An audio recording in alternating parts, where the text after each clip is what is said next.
Así que hay que aprovechar al máximo, ¿ya? Bien, hablamos de morfología externa de médula. Nada más, ¿eh? ¿Ya? Es decir, por ejemplo, las envolturas ya las conocemos. Pero ahí está también, ¿no? Generalidades también nos dice, también nos explican ahí de médula, ¿verdad? Nervio raquídeo, ganglio espinal está bien, ¿no? Está bien, nervios raquídeos, vamos a ver cómo están formados. Plexos nerviosos, dice ahí, por ejemplo. Meninge y espacios meningios, está bien, pero plexos nerviosos no sé si está bien. Porque plexos hablamos a nivel periférico ya. Ustedes han visto el plexo cervical, el plexo braquial, el plexo lumbosato, eso ya lo han visto, es periférico, ¿no? Bien. Irrigación, eso sí, irrigación de, eso sí. Entonces hoy día acá van a reconocer, por lo menos vamos a hablar de esto, entonces en base a eso ustedes tienen que, en su práctica tienen que reconocer esto, ¿ya? Si bien es cierto, hoy día van a hacer con su base, van a ir ya con todo esto, ¿no? Ya. Entonces lo que ustedes tienen que hacer, preguntarse, entonces, o decir, lo que hemos hablado aquí en la teoría, lo que tenemos que verlo en la práctica. ¿Ya? Así tiene que ser. ¿Ya? Reflexión de la experiencia. Varón de 18 años, un jovencito, ¿no? Bueno, así como algunos de ustedes de repente, no sé, ya tiene más edad. Porque la mayoría que viene a locomotor tiene 18, 17, 18 tiene. Bien.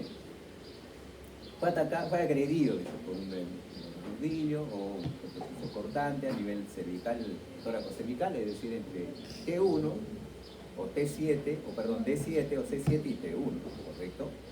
Entonces, paciente presenta, dice, una disminución de la fuerza del hemicuerpo derecho, quiere decir que ha tocado fibras contralaterales de repente, porque pueden ser ipsilaterales del mismo lado. Se menciona una hemiparesia derecho con predominio crural, es decir, a nivel de la región femoral, del miembro inferior. Crural para decir femoral, porque acá se nos olvida. ¿Ya? Nomenclatura anterior, hoy ya se usa nomenclatura actual, que es femoral, pero esto sigue siendo válido también. Con alteración de la sensibilidad profunda y vibratoria derecha, es decir, quiere decir que ha sido tocado también, comprometido el cordón lateral, que ahora vamos a ver cuál es el cordón lateral, ¿ya? De la médula, así como el cordón lateral del cordón lateral, o sea, del mismo lado. Vamos a ver por qué, ¿ya? Se tuvo que hacer una tomografía, una resonancia magnética, ¿verdad? ¿No? Para ver, y donde se puede observar, ¿no? Justamente un edema correspondiente, miren ese nivel. Claro, entonces si ha sido atacado pues por un nudillo, un proceso cortante, quiere decir que no ha tocado el sistema nervioso central, no lo ha tocado, porque si no sabíamos hablar de una paraplegia, ¿ya? O una hemiplejía de repente, ¿ah? Pero no ha sido tocado, por eso que solamente presenta esa sintomatología. Quiere decir que se ha formado algún edema ahí, y como la médula espinal, su consistencia es como una gelatina, entonces cualquier presión por efecto de masa lo compromete pues, inmediatamente. Por eso que el paciente presenta sintomatología, que tampoco no es tan grande, ¿eh? Porque es leve, miren, todo lo que presenta. ¿Ya? Y ahí está el edema, pues. Entonces, a nivel de la lámina sexta derecha, se hizo el exeresis, ¿no? Fragmento laminar y se extrae. Una vez que se extrae eso, el paciente recupera, pues ya va a dejar de sentir lo que es asintomático, ya deja de sentir. Entonces, no ha sido de menos mal, porque imagínense que ya tocaba, ¿no? el médula. Y ahí está, miren, el edema, pequeñito, ya compromete, pues, ¿no? Ya lo compromete. La tomografía es de la resonancia.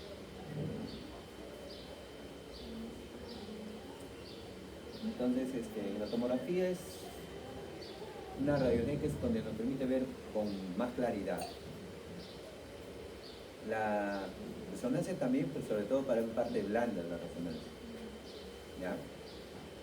Bien, definición. La médula, ya por generalidades, hemos dicho, ¿no? Que la médula espinal, ¿correcto? Antes, en el segundo trimestre del embarazo, decíamos al final del segundo trimestre del embarazo, decíamos que la médula espinal empieza a migrar en forma ascendente, entre comillas todavía decíamos. ¿Por qué? Lo que pasa es que su desarrollo es lento, se hace lento a partir de ahí. Y que la columna vertebral sigue su desarrollo normal. Es por eso que al nacer, el recién nacido, pues la médula espinal ya está a nivel de L3. Ya no ocupa todo el conducto raquídeo, todo el conducto vertebral, ya no lo ocupa ya.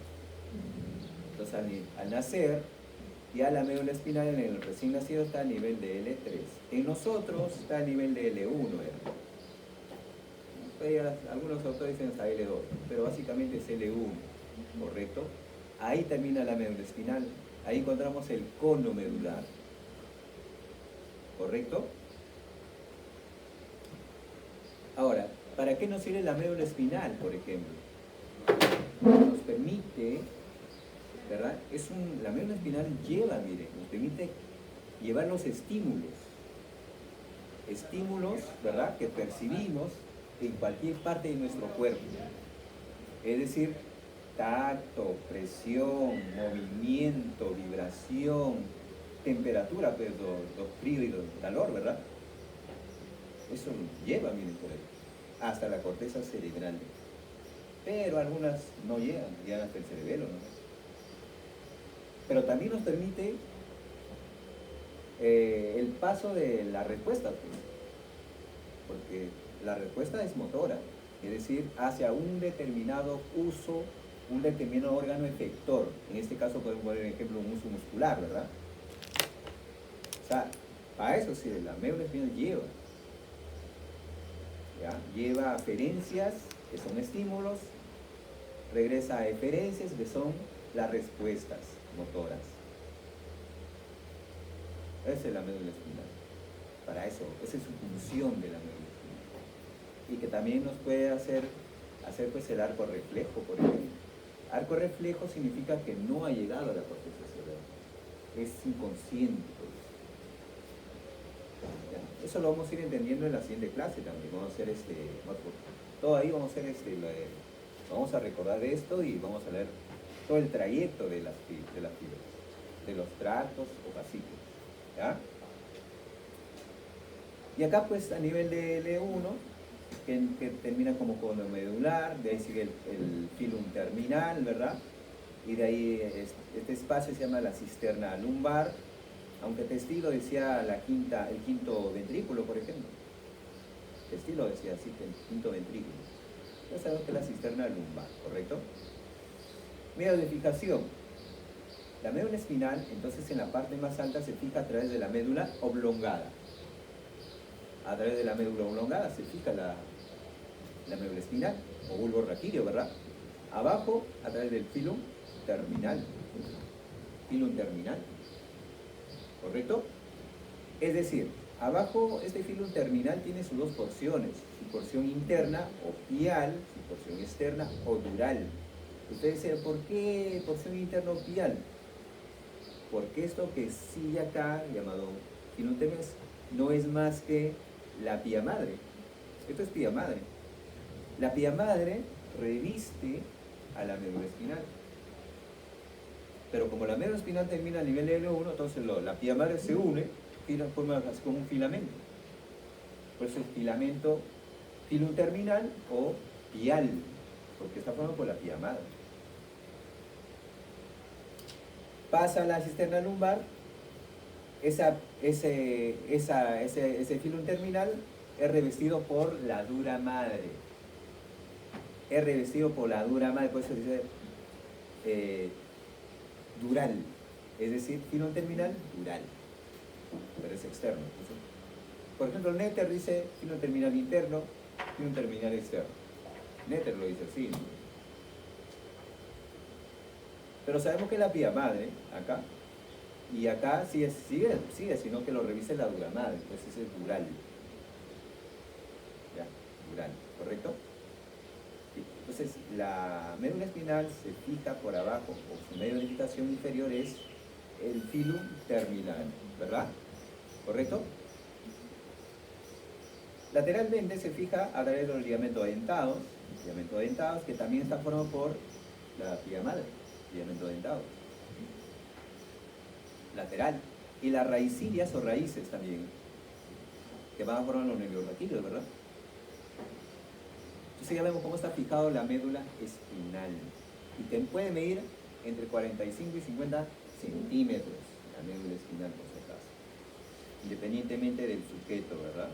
Ahora, miren, acá está, dentro del conducto raquídeo, está la médula espinal con su sustancia gris, sustancia blanca, tiene un surco medio anterior, medio posterior, y sus envolturas, miren.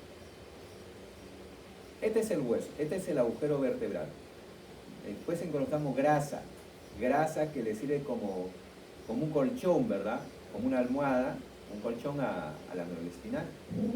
Después recién viene la meninges. Y justamente de acá se saca una pequeña parte, una vista, miren acá. Esta es la grasa. En la grasa encontramos venas, formando plexos venosos, y ese es el espacio epidural. Entonces en el espacio epidural encontramos grasa, con venas, plexo venoso. Y entonces el que está ahí marrón es la dura madre.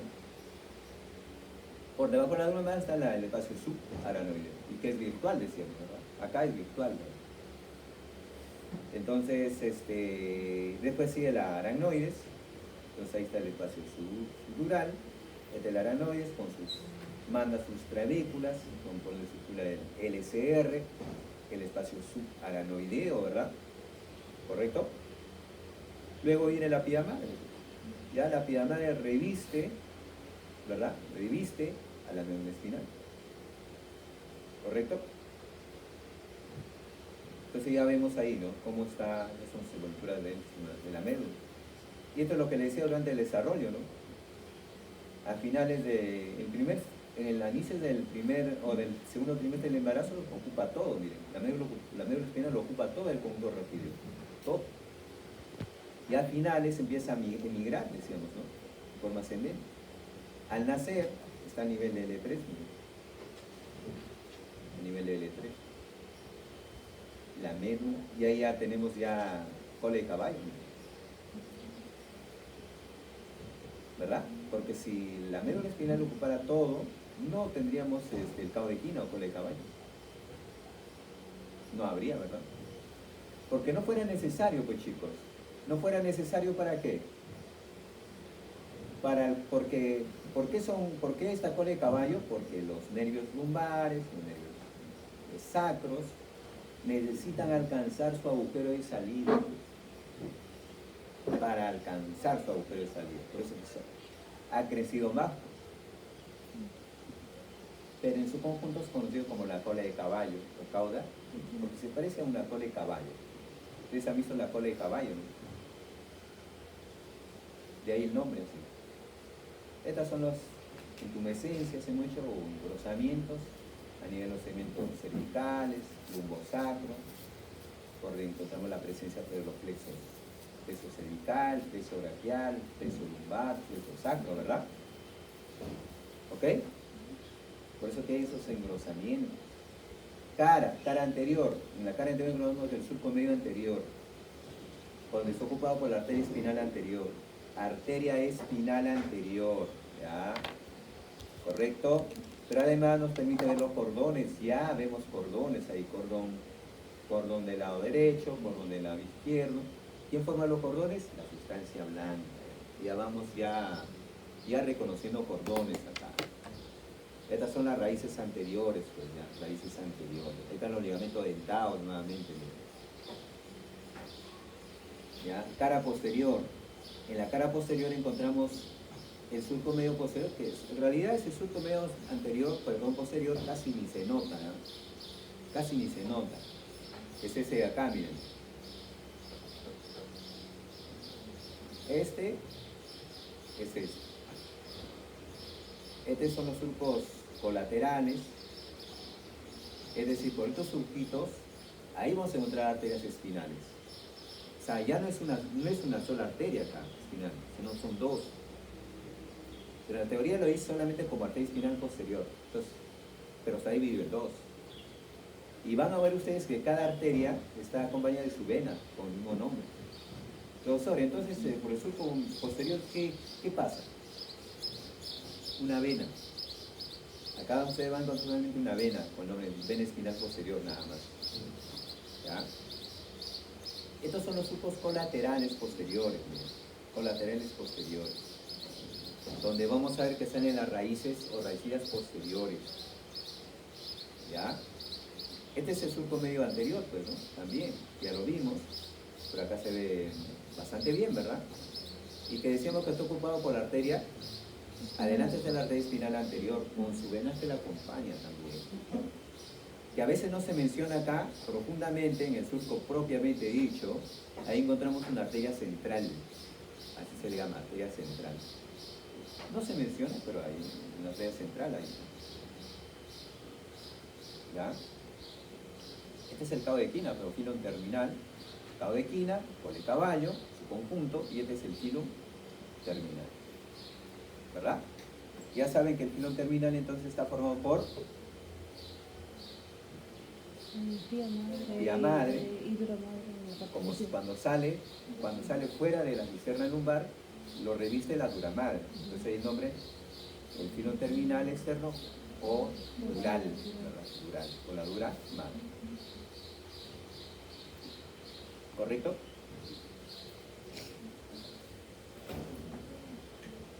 Seguimos.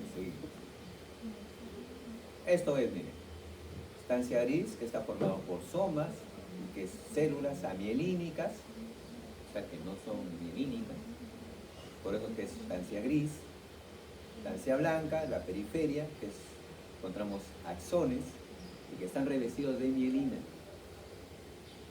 por eso que es blanco. La mielina es lo que es el tono blanquecino en sustancia blanca. ¿Ya? Entonces vemos que fuera de eso. Esto lo vamos a ver acá, miren. Son los cortes. Miren el cervical, dorsal, lumbar, lumosacro, mejor dicho. Acá, miren. Para relacionarlo, ¿eh? Miren. Sustancia gris, de esa manera de una letra H, tiene su asta anterior, ¿verdad? Que es de buen calibre, pero es más corta. Tiene su asta posterior o astas posteriores, son más grandes, pero son más delgadas, ¿verdad? Y su unión, ¿no? La comisura, interrumpida por el agujero o conducto o foramen del epéndimo o conducto central, también se le dice. ¿Ya? ¿Correcto? Donde forma, pues, hace que se vea, pues, una comisura gris anterior, ¿verdad? Una comisura gris posterior, una comisura blanca anterior, pero no hay comisura blanca posterior, solamente hay anterior. Entonces, pero también vemos ahí unas astitas, miren, una asta lateral o intermedio lateral. Este lo dice intermedio lateral, ¿verdad? Entonces, ¿por qué encontramos estas astas intermedio lateral o tal? Esto lo encontramos solamente a nivel tóraco-lumbar. Es decir, no encontramos en las cervicales, en la médula cervical no hay esas. No hay, ¿eh? En L2, L3, L1, L2, L3, L4 tampoco hay. En S1 tampoco. Hay a nivel de S2, S3 y S4. Volvemos a encontrar esas astas. Pero ustedes deben preguntar, profesor, ¿y por qué? ¿Por qué no hay? ¿O por qué sí hay acá? Porque desde acá, cuando decimos tóraco lumbar, de ahí se proyectan las fibras preganglionares del simpático. Preganglionares del simpático. Quiere decir que ahí está su primera neurona del simpático. ¿Ya? ¿Ok? Entonces ya saben por qué hay esas asas laterales, ¿verdad? Y qué es tóraco lumbar. ¿Correcto? Ahora, la sustancia blanca, miren, ya sabemos que tiene sus surcos, ¿verdad? El anterior, el posterior, ¿correcto? Estos son los colaterales, miren, surco colateral anterior, surco colateral posterior. Entonces, miren, entre el surco medio anterior y el surco colateral o anterolateral, ¿verdad? Anterior, encontramos el cordón anterior. El cordón anterior de la... ¿Quién lo forma? La sustancia blanca. Acá está el del otro lado, ¿no? Entonces ponemos derecho, izquierdo, ¿verdad? Ahora miren acá. Si ubicamos las raíces, las raicillas o raíces del surco anterolateral, así como del surco posterolateral, encontramos las raíces, ¿verdad? Es decir, dicho de otra manera, el surco posterolateral o anterolateral encontramos las raicillas anteriores. En el surco posterolateral encontramos las raicillas posteriores, que forman la raíz raquídea posterior, la raíz raquídea anterior, ¿verdad? Y que en la raíz raquídea posterior encontramos el ganglio espinal, ¿verdad? Y que por la raíz posterior lleva pues todos los estímulos, todas las aferencias, decíamos, ¿verdad? Todo, por eso decimos que es sensitivo, ¿verdad? Por eso es que es sensitivo, porque lleva todas las aferencias, todo lo que nosotros podemos percibir, ¿verdad? Puede ser dolor, ¿verdad? Puede ser vibración, puede ser movimiento, puede ser presión, puede ser tacto, ¿correcto? Lleva por la raíz anterior lleva las respuestas, regresa, ¿no? La respuesta que es motora, para llegar a un determinado uso muscular, les decía, ¿verdad? O determinar un órgano efector, así general, ¿no? A un determinado órgano efector. Puede ser un uso muscular, puede ser una víscera, ¿correcto? Estas dos raíces se han unido para formar el nervio, o la raíz, el nervio raquídeo, o el nervio costal, o el nervio espinal, ¿verdad? Y que manda una raíz posterior o dorsal para los músculos selectores de la columna. Sale un ramito que se regresa por el foramen o agujero intervertebral o de conjunción. Dice ahí ramo menillo. ¿Para qué? Para inervar a las envolturas de la médula espinal. ¿Ok? ¿Ok? Claro que acá nos falta pues los ramos comunicantes para formar la cadena simpática, ¿verdad? Ramo comunicante blanco, ramo comunicante gris. Ese no está aquí. ¿Ya? Dermatomas no son más que el territorio de las terminaciones nerviosas libres, le decía, ¿verdad? Y que el gran ejemplo lo pusimos en la clase anterior, el nervio radial, ¿verdad? Dermatomas. De ahí que puede ser del nervio ciático, por ejemplo, la región posterior del miembro inferior, por ejemplo. S1, S2, miren acá. Y así. Para cualquier parte, ¿no? Encontramos dermatomas. Territorio de las terminaciones nerviosas libres. Que son las que más tenemos, le decía, ¿verdad? Miotomas es el órgano efector, por ejemplo, ¿no? ¿Cuál es el órgano efector del nervio músculo cutáneo? El bíceps. ¿Cuál es el órgano efector del cubital, por ejemplo? El músculo cubital anterior, el músculo cubital posterior, o como quieran, ¿no? Flexor cubital del carpo, extensor cubital del carpo, morfo 2, ¿verdad? Son los miotomas, ¿sí? La unión neuromuscular. Plexos, ya, pues esto ya, como le decía, es periférico, ya, pues ustedes también la han visto, bueno, no sé la han acá, pero bueno. Plexo cervical, ¿verdad? C13-4, C12-13-4, nervio frénico, nervio cuello también. Nervio frénico es el C13-4-5, ¿verdad? Plexo braquial, ¿no? Es el miembro superior. Morfo 3, plexo lumbar, tronco lumbosacro. Plexo sacro, ¿verdad? Miembros inferiores. Plexo sacro, nervio ciático, ¿verdad? ¿Su irrigación? Sí. Esto sí. Referirles que acá lo vemos más de cerca, de frente acá, de frente al grano, ¿verdad? Entonces, las arterias espinales o la arteria espinal anterior es una rama o no es más que la formación de dos arterias. Y que esas arterias salen de las arterias vertebrales, una de cada lado, para formar ¿qué cosa? Ahí está, miren, la arteria espinal anterior. Esta arteria vertebral de este lado, la arteria del otro lado, forman la arteria espinal anterior.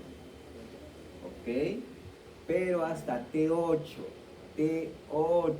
o al nivel del segmento medular a nivel de T8, porque de ahí lo que lo va a continuar o la que lo va a reemplazar a la arteria espinal anterior es la arteria radicular mayor o magna o de Adam Wiggs, ¿verdad? Es una arteria que es epónimo, así se le llama, es la arteria radicular mayor o magna, ¿ya? Y que esa va desde T8 a L1, va de T8 a L1. ¿Qué se encuentra a nivel de L1? El cono medular. El cono medular, ¿correcto? Profesor, o sea, la arteria radicular magna como que reemplaza a la arteria espinal anterior. Ajá. O sea, este 8 se llama... Va por el surco anterior, pues. Continúa ella.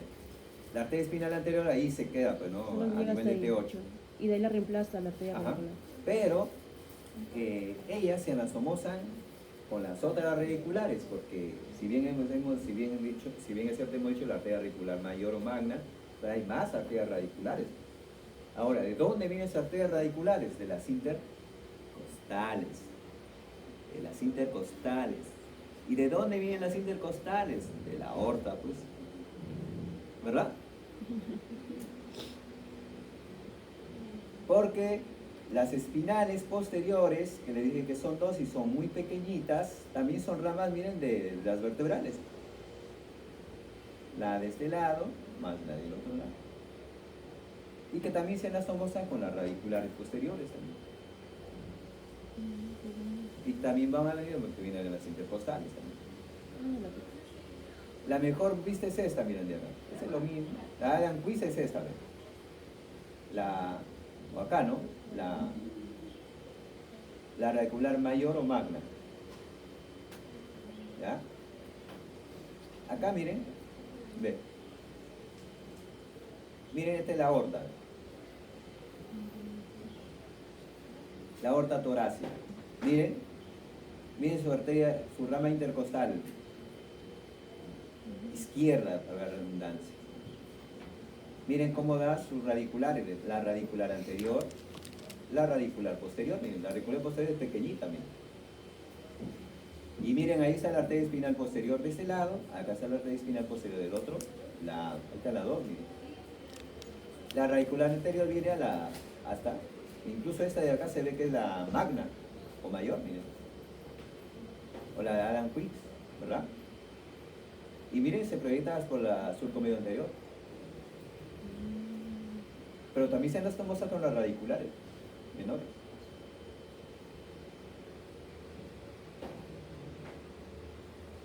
Acá está la del otro lado, es igual. Ya, si con eso no la hacen, ya. Todo está hecho. Para mí es la mejor vista, ¿no? Para ver la arteria espinal anterior, las posteriores, o la enquista, ¿no?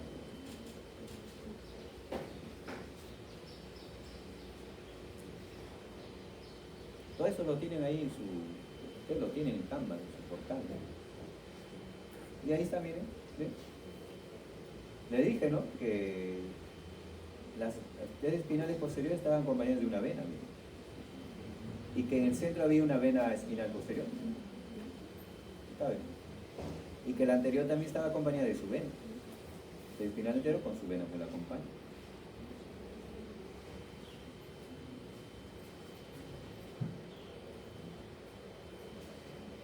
¿Todo bien? Ya, pues ya se acabó, miren. ¿Qué características presenta la arteria espinal posterior? ¿Son varios? No. Que puede llegar hasta T8, por ejemplo. Y que se anastomosa con las radiculares. Y que es una rama, pues, también de la vertebral. Una cosa así, ¿no? ¿Y qué función tiene la raíz raquídea anterior? Motora. Es motora, lleva las respuestas, ¿verdad? Motoras. ¿Qué función cumple la duramada? De Protección. proteger, ¿no? Básico, ¿no? Protección. ¿Cuál es el origen de la arteria vertebral? Arteria subclavia. ¿Qué consistencia tiene la médula espinal? Una gelatina, le decía. Es un aspecto gelatinoso, o sea, así, cede. Por eso que decimos cualquier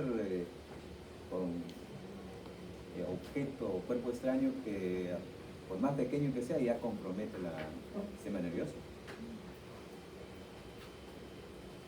Muy bien, hemos terminado, así que le dije que la clase de hoy día es algo tranquila.